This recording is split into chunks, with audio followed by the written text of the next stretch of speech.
Felt like recording a podcast this rainy Thursday afternoon. And I wanted to share with you something that I wrote recently that's been very much on my mind about change, leadership, structure, relationship with truth. So I'm just going to get into it. And like I usually do, I'll pause here and there to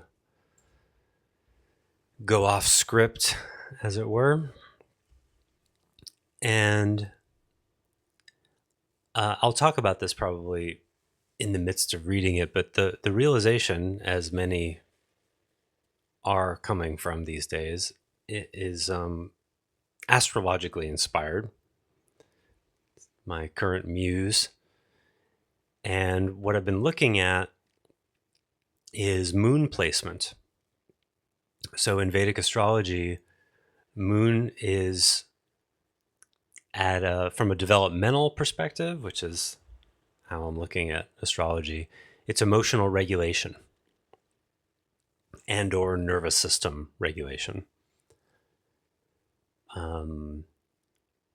I no longer reduce nervous system to emotion, nor do I reduce emotion to nervous system. I think it can be either. I think I talked about this before, but at the risk of repeating myself, in Western medicine and the sort of psychiatric world, they will reduce emotion to biology. And so the nervous system. So you hear a lot of stuff about nervous system regulation. And Stacey and I did a podcast about that a while back. And while I think that is a reductionistic error, that emotion does exist apart from, kind of raw nervous system, biologically determinated.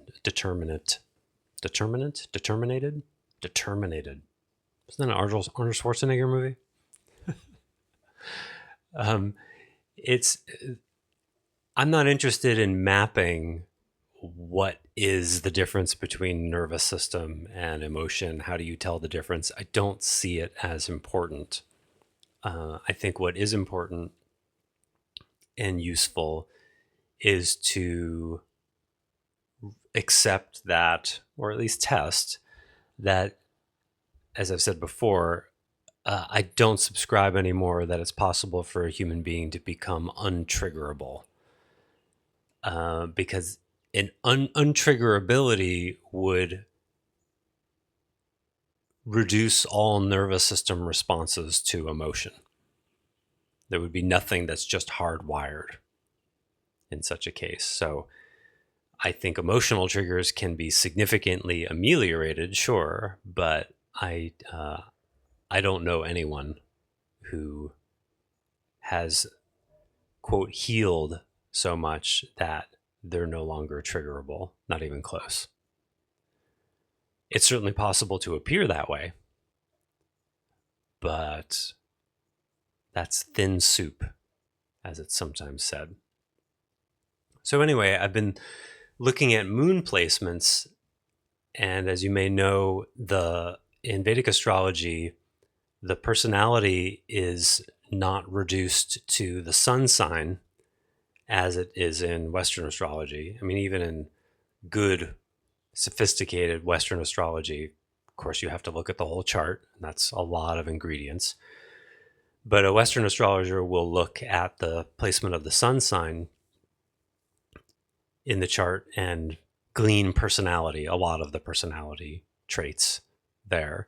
In Vedic astrology, interestingly, you go by not only the placement of the moon, but the nakshatra, that is the range of degrees it inhabits based on sign, and there are 27 different moon nakshatras. And actually, all of the planets have nakshatras, the exact location, the range of degrees in which they're in. But the moon nakshatra is the most important in terms of governing personality. You don't usually have to look at the nakshatra of other planets besides the moon. That would be going 3 layers deep and would rarely be relevant, I would think. But first pass on layer 1, you definitely look at the moon nakshatra.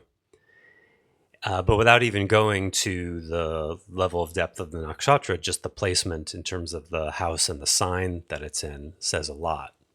And what it says a lot about is, how does the person stabilize? How do they regulate? And that's a kind of nervous system / emotional / existential relationship to life. It's how you process reality vis-a-vis emotional / nervous system regulation. And that's a significant thing, impacts everything, but especially relationships, primarily, because when we get triggered, when we're triggered and alone, it tends not to blow up in our faces nearly as much as when we're triggered with other people, right? We say things we don't mean, or contradict ourselves, or get confused, whatever. But, it's, of course, it also affects how you relate to yourself. And so what I sort of stumbled across when I was working with this, was, nervous system regulation or emotional regulation, I'm kind of using them interchangeably at the moment. That may change. Subject to change. This terminology is subject to change. So I'll use those interchangeably. Regulation, whether that's whatever it means. How you deal with your feelings. Doesn't need to be specific. What I realized is it very much impacts the way people relate to truth and change. And so I started looking at moon placements through this lens. And here's something that I wrote about that. Subject line says it all. The headline is, most people say they value truth. Far fewer are organized by it. The distinction is not philosophical, it is functional. Stated values belong to self-image.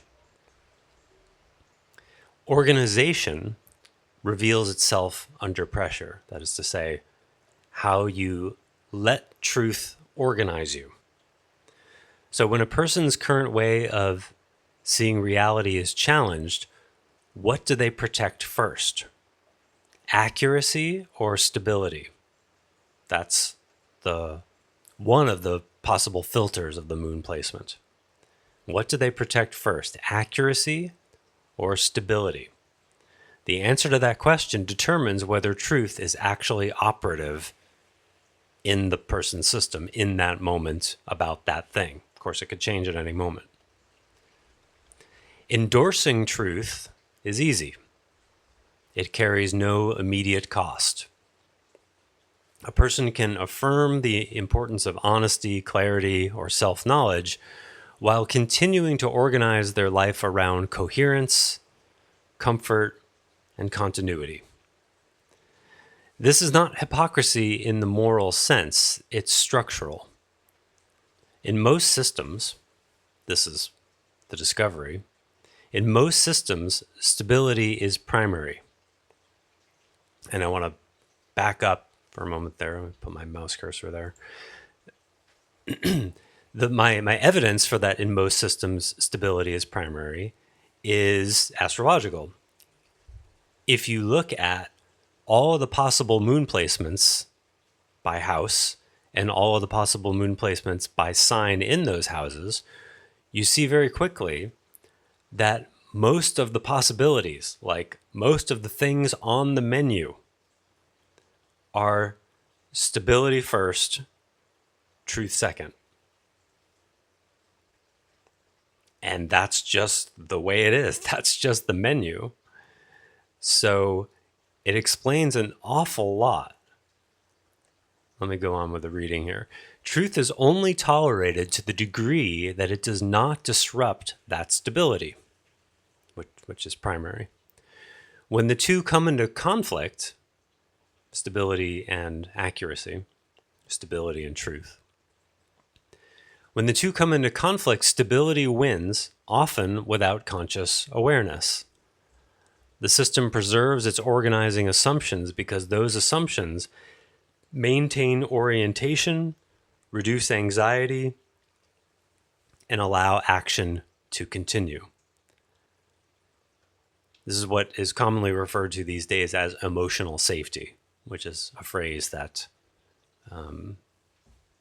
identity objects to, and I still do too as well. Except for children, emotional safety, it demands unpacking what is meant by that, because what people generally, or at least often, mean by emotional safety, what they're saying is, I'm feeling uncomfortable, I'm feeling unstable, as if that's a bad thing, and then they are looking to stabilize, get back into their comfort zone, which is not something they would necessarily admit, but nonetheless, that's what's going on.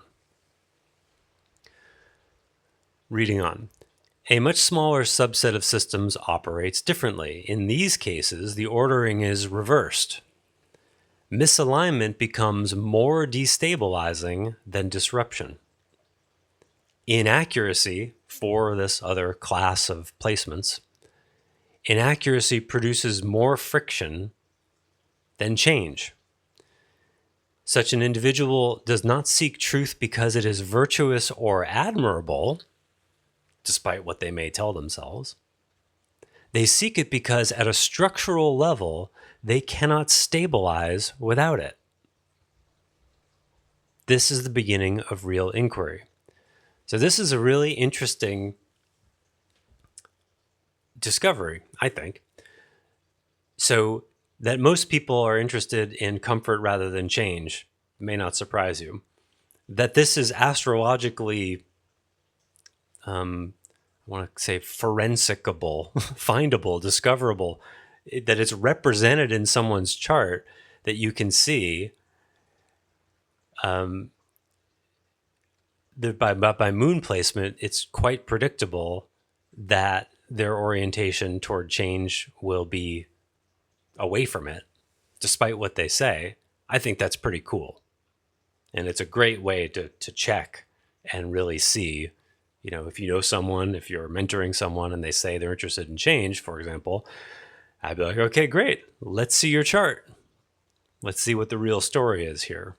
And I'm not saying go by the chart as absolute truth, but it's going to have information that one could probe, the same way you would do with a personality typing system like the Enneagram, But the thing is, it's like the astrology is so much more accurate, like I've said before, to like getting under the hood of the Enneagram type, because you might say, okay, well, Enneagram 6s or tend to avoid change, and 5s, and maybe 8s or whatever. You could say that, but in this way, it could be that almost all of their planets are very change oriented, or at least change neutral, but just one moon placement in a 2, 3, 4, a more change oriented person, or someone who's more oriented toward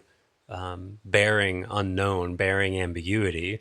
The moon placement will tell you a lot. And it just goes into such beautifully rigorous, granular detail that it will show you where there may be a kind of resistance to change, and the style that will show up in, with predictability that I've not seen countered yet. So on the other side, though, the thing I find even more fascinating is this romantic idea that, like, there's the truth seekers and then everyone else, right? There's Neo and then there's the people still stuck in the matrix. But what the astrology shows there is something that even as I get ready to say it, I can feel it challenging, to use the matrix term, residual self-image, because I love the idea that, I seek truth because of the virtue and everything. But actually what my chart says is that accuracy is what's stabilizing for me. You see? So it's a little bit of a paradox, because it's the moon placement always points to, how does this person stabilize? There is no such thing as a moon placement that says this person doesn't care about stability. What I'm getting at here is that certain less usual moon placements, and if you're listening to this podcast, you're likely one of those people with some amount of predictability. If you're interested in psychospiritual growth or any kind of personal growth, you're not heavily oriented toward traditional forms of stability that keeps you away from change, right? But what I'm getting at here on the other side is that for truth seekers and people hungry for change, they're more likely to actually stabilize themselves via truth. Isn't that interesting? In other words, it's the difference between a person who avoids the unknown, avoids change, avoids truth that would disrupt their system, and so stabilizes away from new information or new ways of organizing reality, versus someone who feels unstable unless they're doing that. It's stability either way. It does produce very different results, but it's important to get that both orientations are to stabilize. And this is a really cool way to understand, because you're likely, I can imagine having both, but most likely you're one or the other, whoever you are who's listening to this. Either you stabilize via accuracy and you want to know truth even if it's uncomfortable for you, and that's your stability, or you stabilize via comfort, via sameness, via avoiding friction. And so if you have any kind of judgment about the other side, as it were, realize that they're doing the same thing as you. They're just doing it in a different way. So if you care more about truth than comfort, that's actually your stabilizing methodology. I just think that's so fascinating. And if you look in your experience, you'll see that. And this is why it's so common for truth seekers like myself, when they encounter a situation or a person who is avoiding truth, they get triggered. You see? Why would that be? Now, the triggeree might say, well, I'm angry because, they're lying to themselves or they're not in reality. But you look under the hood, and actually what's going on is a person who's out of alignment, or a situation that's out of alignment with reality, in inaccuracy, triggers the truth seeker. It destabilizes them or threatens to do so. And so when a truth seeker is adamant or demanding in their reaction to, that inaccuracy, that lie or whatever, they're triggered and they're trying to stabilize themselves. I think that's so interesting. Really levels the playing field in some ways. It's just a different style. Now, you and I, it's like I'm pulling you aside somehow. You and I both know that, of course, there are advantages and disadvantages to both in content, surely.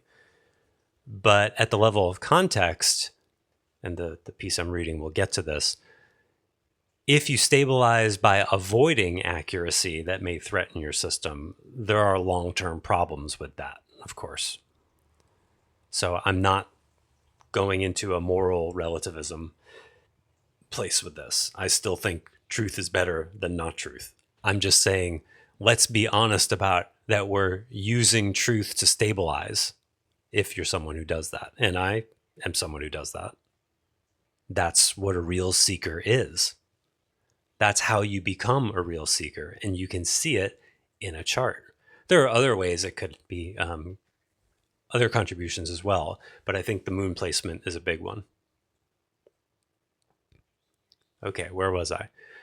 Let me backtrack just a bit. So truth is tolerated only to the degree that it does not disrupt that stability. When the two come into conflict, stability wins. We're talking about the regulating with sameness here. When the two come into conflict, stability wins, often without conscious awareness. The system preserves its organizing assumptions because those assumptions maintain orientation, reduce anxiety, and allow action to continue. That's traditional stabilization. A much smaller subset of systems, people, operates differently. In these cases, the ordering is reversed. Misalignment becomes more destabilizing than disruption. Inaccuracy produces more friction than change. Again, the individual does not seek truth because it's virtuous or admirable, or not only, not fundamentally. They seek it because at a structural level, they cannot stabilize without it. This is the beginning of real inquiry. This is what produces a seeker. Several structural conditions tend to support this inversion. I call it an inversion because it's unusual. The first involves configurations that weaken self-referential closure. When a system can easily stabilize around its own perspective, it has little incentive to question that perspective. You can see this in a chart as well. I recently did a chart of someone I know who it was Moon, K2, and Jupiter in the first house in Sagittarius.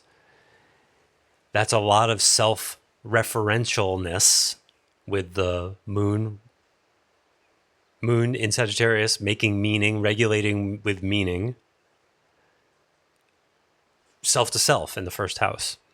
And then the K2, in that case, creates a blind spot that causes the person to not see where they're wrong. A little bit content oriented, but generally it creates blind spots when you have K2 in a situation like that. So that was just an example. I'm going to go back to the text. When a system can easily stabilize around its own perspective, it has little incentive to question that perspective.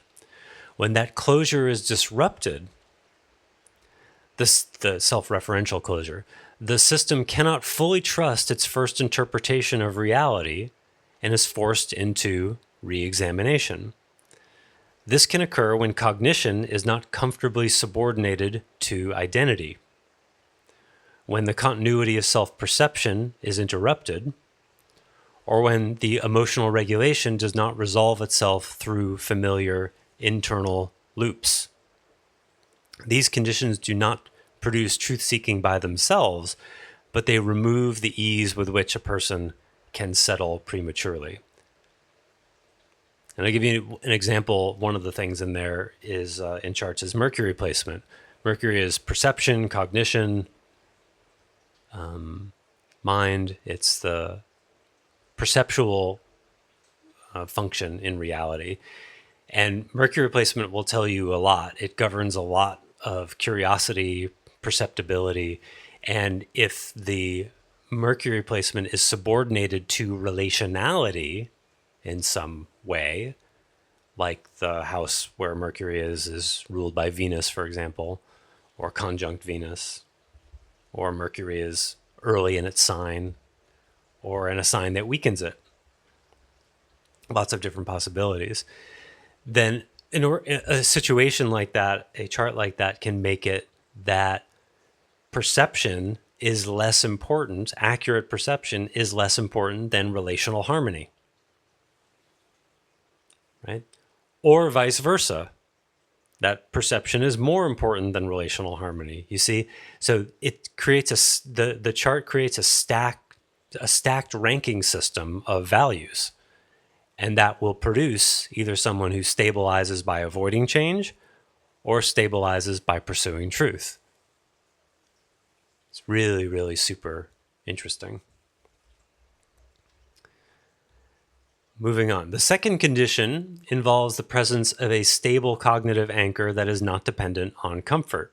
For truth to become organizing, it must function. If clarity consistently destabilizes a system, it will be avoided. If clarity reduces friction, it will become reinforcing.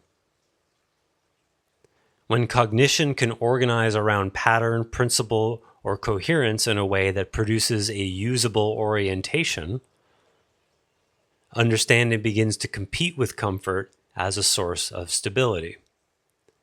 In such systems, seeing more clearly does not feel like a threat, it feels like relief. Maybe you can relate to that, where even though the information or the learning might be threatening to your existing beliefs, orientation toward reality, history, whatever, but you experience, perhaps even on an emotional level, a relief because it makes sense, because it coheres. That's a different kind of person. So that's what we're talking about here, the difference between what we're really getting into is the mechanics of what is structurally the difference between someone who pursues truth versus someone who doesn't, and maybe for someone who just talks about it, because that's part of the complication here is societally, in most societies, truth is valued like at the level of self-image. We know honesty is a good thing. We know the truth is a good thing. And there's so much talk about that. It's so much part of culture and self-image. It's easy to believe that people who say that actually live that way, and then it's easy to be disappointed. But if you look at 80+% of charts just based, like I said, based on the menu of options available, your moon can be in any of these 12 signs and in any of these 12 houses, and only about 20% of them, generally speaking, I'm having to, because there's a lot of different possibilities, but generally speaking, most people are not oriented toward organizing around truth at all. They just like the idea of it. And you know what? In this moment, I feel relief. Even though I don't like that, it's relieving to me because that's what makes sense. I don't like that truth, but it is true. And that's such a relief because then I don't have to solve the problem of helping people digest truth who don't want to or are structurally just not oriented that way. Of course, there's lots of places, along the continuum, but I think you get what I'm saying. So now let's go where it gets interesting to the third condition that splays these two. The third and most decisive condition is the application of consequence. This is where Saturn becomes central to the equation. When consequence is applied to cognition, identity, or expression, the cost of inaccuracy increases. Sloppy thinking produces real-world problems. Incoherent identity creates friction that cannot be ignored. Unclear expression fails under pressure. Over time, the system, a person, learns that being wrong is more destabilizing than being disrupted. At that point, preference gives way to necessity. accuracy is no longer an ideal, it becomes the only viable strategy. And this is the devil you know versus the devil you don't know issue. So even though someone can be structurally oriented toward sameness as opposed to truth in order to emotionally regulate, under enough pressure, all bets are off. And I'm sure I certainly have been in this situation, even though I've been a lifelong truth seeker. That doesn't mean I'm not without resistance, not without stubbornness, not without fear of change. I've been stuck plenty of times.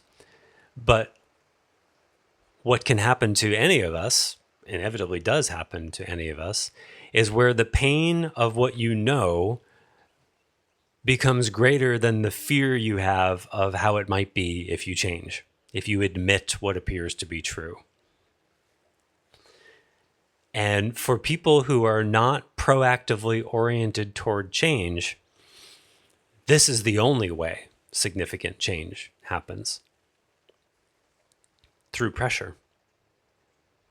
I used to say, people only change if they want to or if they have to.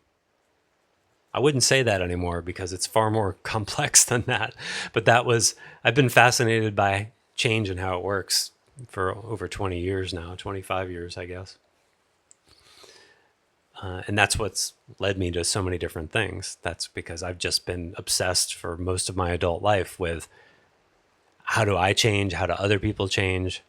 And I'm extremely excited about archaeologically excavating Vedic astrology in this way, because it appears to hold a lot of keys around that. And by the way, the moon placement in particular says a lot about, I would not say broadly whether the person can change or not. That's way oversimplified.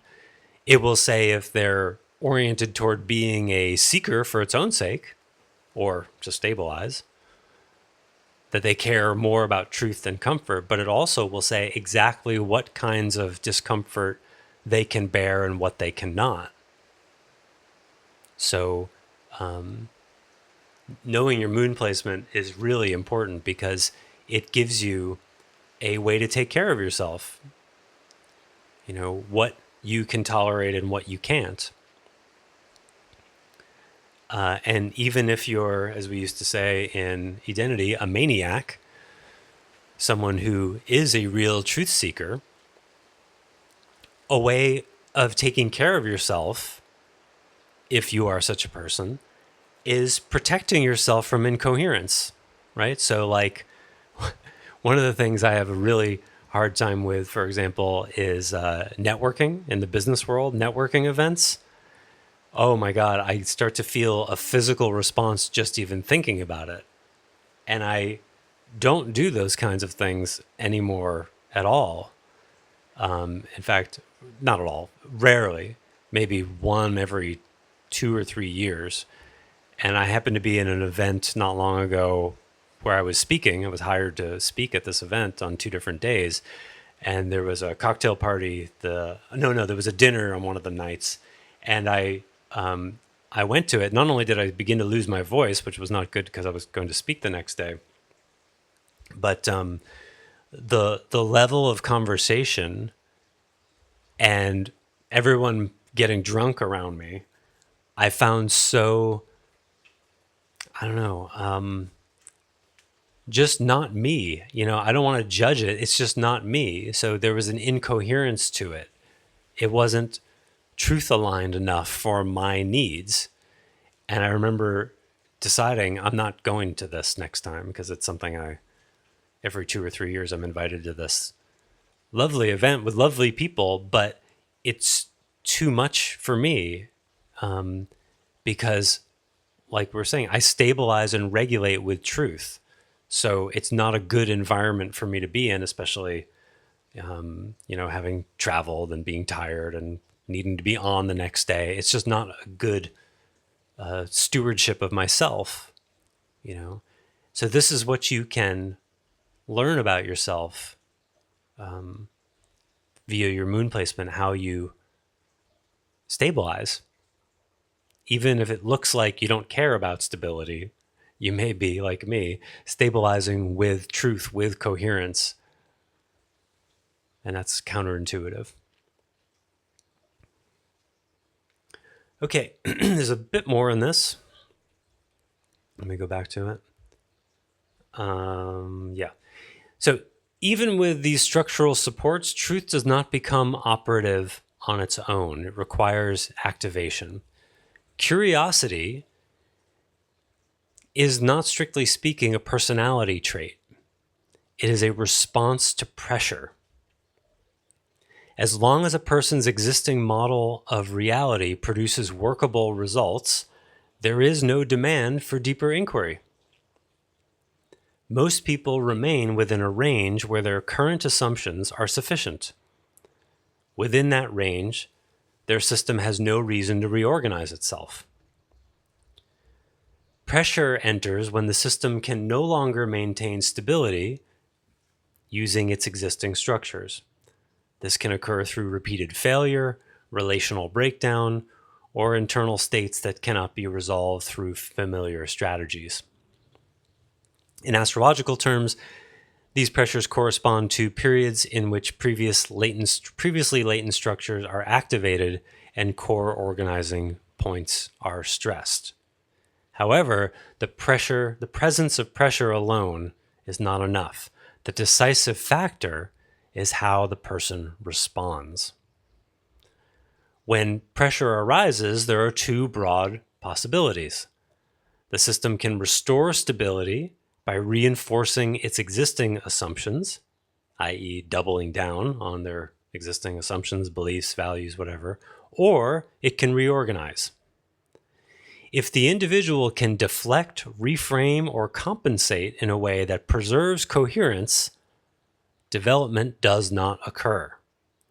The pressure dissipates and the system returns to its prior state.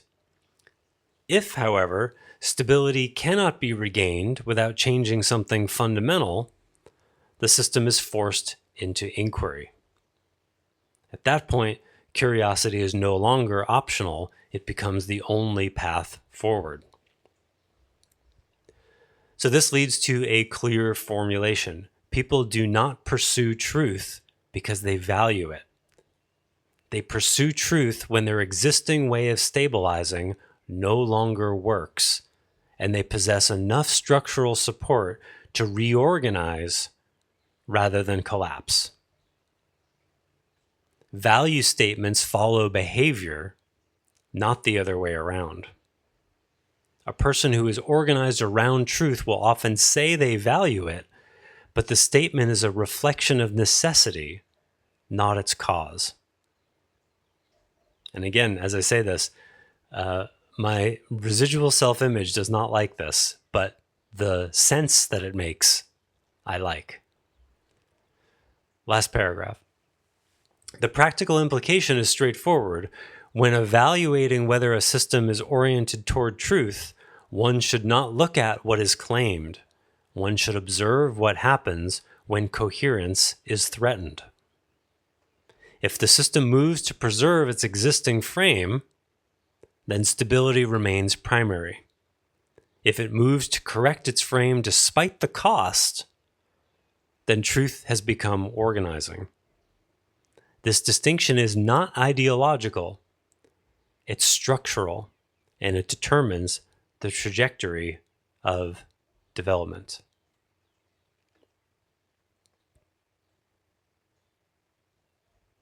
There's one other thing that just popped into my mind, so I'm going to follow it, because why not? That generally, following intuition in moments like this is it's a low cost risk, I suppose. But another thing I've been wanting to talk about that is maybe related in one way to what I just read is in the manuscript that I released in January, almost 2 months ago now.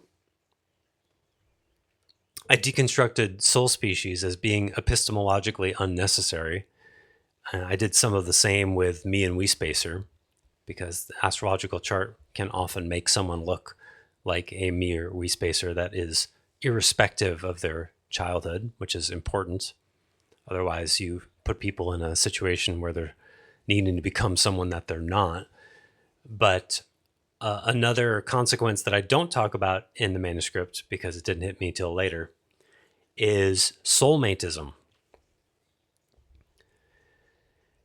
Yeah, I threw that one on the pyre as well. And again, not from a place of there's no such thing as soulmatism, or there's no such thing as reincarnation, or there's no such thing as past lives. I wouldn't say that.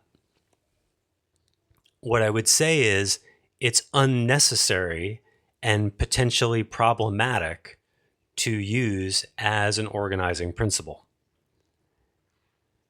Because, as it turns out, I mean, I should have a sound bite here where I can just press the button that plays back. It turns out astrology can explain that.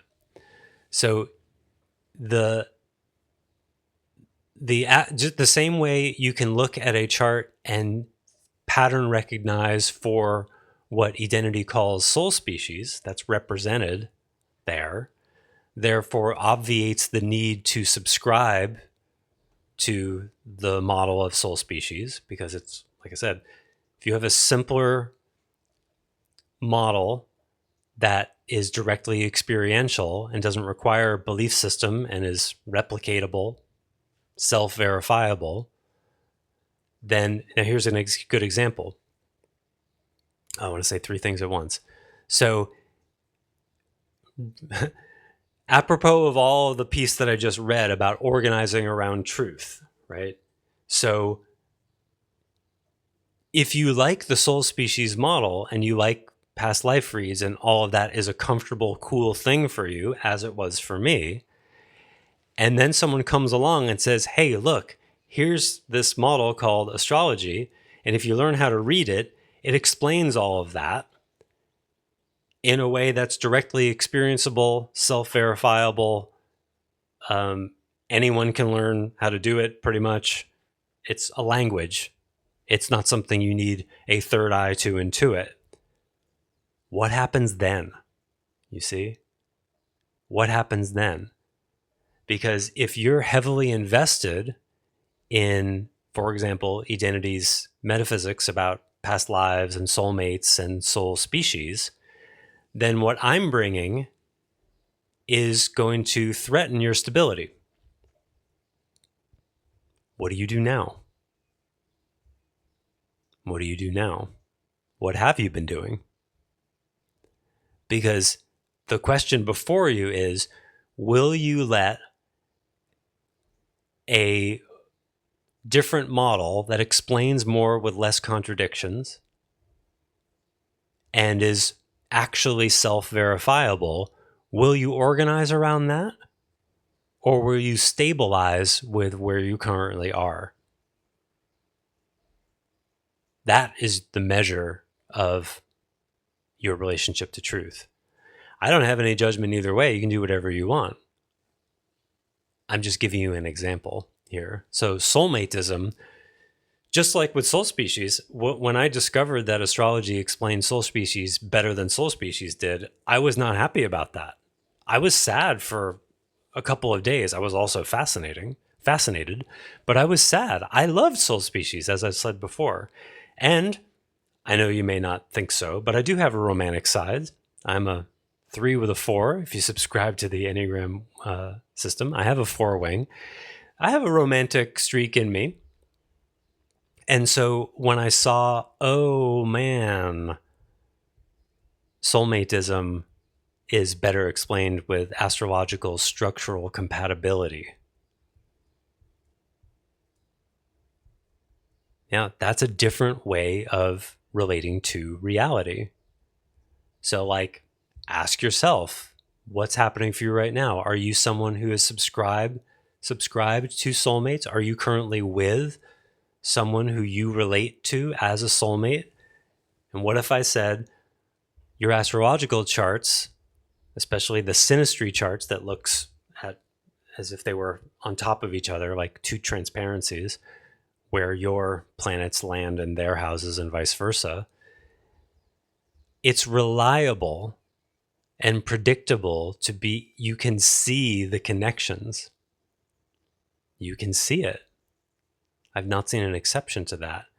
There's structural compatibilities that can create very strong attractions that, like I said, can be understood structurally. That doesn't change how strong the attraction is, but it can change a lot of other things, because there can be a really strong attraction and significant compatibilities for a certain period of time, perhaps for certain dashas for each of the people, astrologically speaking. But those compatibilities might expire. The lesson may be learned. It may be done at some point, just as an example. But if you've put the relationship in a box called soulmatism, a mythological conceptual box that you don't actually have a direct experience of, but stories, past lives you see, well, then what? What if the relationship is over, but your concept of it is not? And I'll give you, while we're at it, another piece about this is past lives, reading past lives. So what do we do with that? Someone recently asked me this. Is it necessary? Well, my first answer is I don't think past life reading is necessary for human development. There's so many other doors to go in. And further than that, what I would say is, the same way our dreams are like vivid experiences, right? Sometimes you think they're real and then you wake up. Actually, I think most people think their dreams are real while they're happening, right? And then they wake up and then they realize it was all illusion. So we understand the psyche well enough, generally speaking, to know that dreams are, try to speak inarguably here, dreams are, it's images, stories, themes, content that is symbolic, right? This goes back to Freud and Jung. We know that the storylines and the characters and the whatever's happening in those dreams, those are the psyches or the brains or the mind, whatever. It's some system in us that is creating content to represent unconscious material, right? This is pretty easy. Well, as someone who used to do past life reads,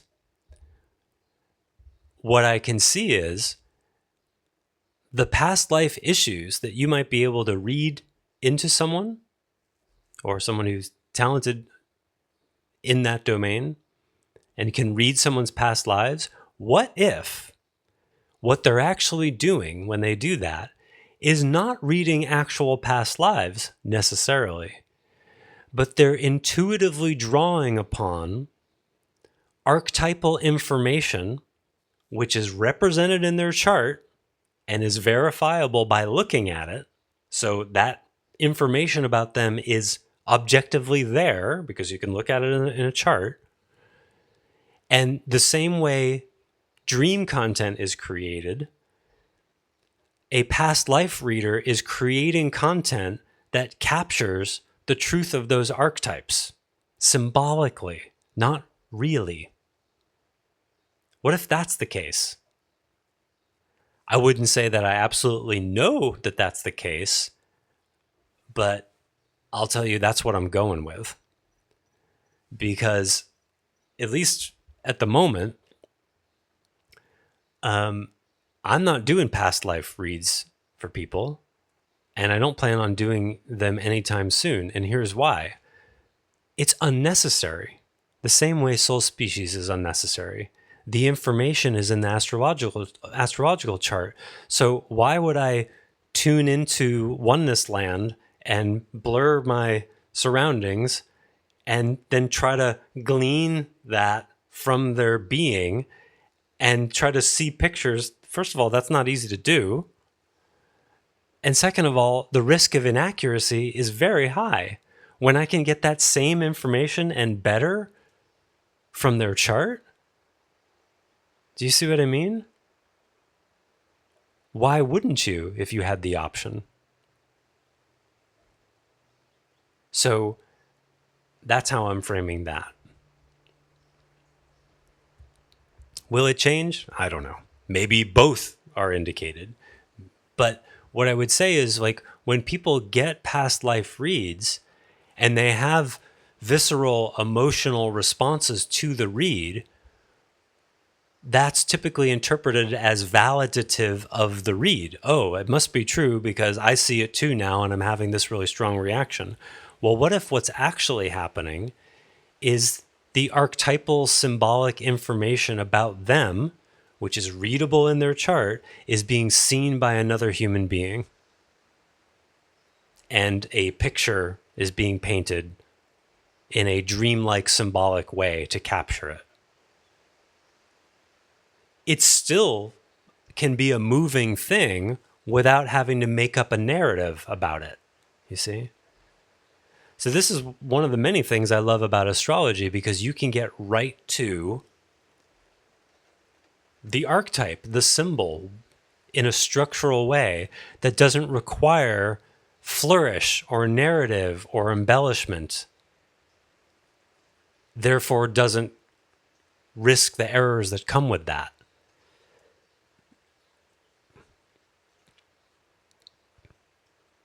Extremely powerful and replicatable, teachable. Some people just don't have enough of a third eye gift to be able to do that. Do what? Read actual past lives? Maybe. Or do what I'm suggesting it possibly is, which is to be able to glean intuitively information about how the person is structured and put it into a compelling story form. Either way, not easy to do. Reading a chart, well, that's about as challenging as learning another language. Not a whole language, but like lots of people do that. And that's very learnable. And with a whole lot less possible distortion and a whole lot more guidance then about what to do with the information. Okay.